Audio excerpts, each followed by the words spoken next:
Okay, greetings Giants. It's your program director with today's video on strapping boats down and the proper way to do it.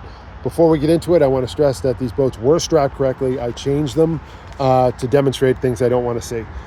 We'll get right into it. So this waist rack boat, notice where the buckle is. I never want to see you pulling up on a strap. Why? Well, first off, it's tough to get leverage. This is a waist rack boat. You'll probably get decent leverage on it to tighten the strap up. But if it's this boat, ignore the buckle. You're pulling up, it's hard to get that the leverage you need to get that tight. Now I'm 6'2", and I'd have a hard time. So if you're shorter than me, you'll have a harder time. So we don't want to see that for that reason. Now the other reason I don't like this is notice the buckle. It's actually touching the hull right now where it is. There's not much, if you look at the size of the buckle and the rack, is not much space. You're going to hit the boat. So please don't do this. I don't want to see you pulling up. It's on the side or on the bottom. And I'll demonstrate that in a minute. This buckle. Now, some boatmen do this. They coach this. Some coaches coach this, and there's actually nothing wrong with it. The problem is if you don't do it correctly. Now, this one I did intentionally where it's situated so I could demonstrate why it could potentially be incorrect, what the problem could be.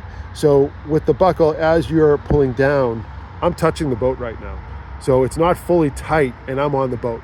So that's the problem, is that if you don't pay attention to where this buckle is situated and not in this vacant space here, so it's not touching the hull, you could have a problem. Now, on the gunnel here, the edge of the gunnel here, you can cause scratches, which will eventually form divots, which could crack.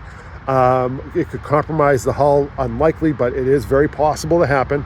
Rowers could also get hands cut.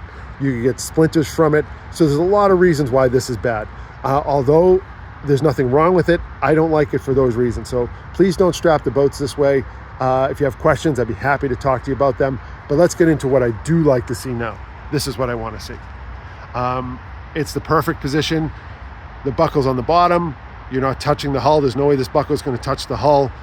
You're able to get good leverage on this. As you're tightening down, you pull down, and then in this case to the left. If the buckle were the other way, you'd pull to the right. But you're able to get that leverage you need to tighten the strap down to the boat. So it works. The boat's tight, secure. The tail of the strap is wrapped around. Notice it's not wrapped over the buckle. You can actually loosen the buckle if you wrap this around and tighten it. And that's something we don't want to see. So you just, when you tighten it in and tuck the tail in, you pull that tail and it doesn't move. Like, this is secure. So if the wind blows, we get the gusty wind here, this isn't going to undo. We won't have a strap flapping around. The boat's secure. The other thing I've seen a lot of rowers do is after they strap a boat, they go up to the strap, the side of the strap, and they do this. And they say, okay, it's tight enough. All this does is make music. In this case, the boat is tight. This is how you tell that it's tight. You grab hold of the hull, you pull it side to side. If you can't move it, it's tight enough. If you can move the hull, slide it, you need to tighten the strap a little more.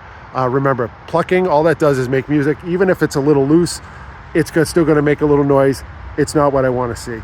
I'm happy to answer any questions on these and demonstrate how I'd like to see the boat strapped down, and how you can do it and what's the proper procedures, etc. But strapping the boats down will keep our equipment on the racks, prevent them from being damaged, and usable for many years. I'm happy to answer any questions. We'll see you on the river.